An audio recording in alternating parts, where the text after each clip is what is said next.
যেসব মানুষের ওপর অভিশাপ পতিত হয়, এক অন্যকে অস্ত্র দিয়ে ভয় দেখানো। 2 মাদক ব্যবসা করলে। 3 সুদের সঙ্গে সম্পৃক্ত হওয়া। 4 যে স্ত্রী স্বামীর বিছানায় সাড়া দেয় না। 5 তালাক দেওয়ার উদ্দেশ্যে বিবাহ করা।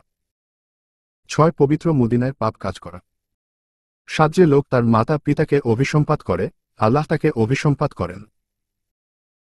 8 যে লোক আল্লাহ ব্যতীত ভিন্ন কারো নামে পশু জবাই করে, আল্লাহ তার ওপরও অভিসম্পাত করেন।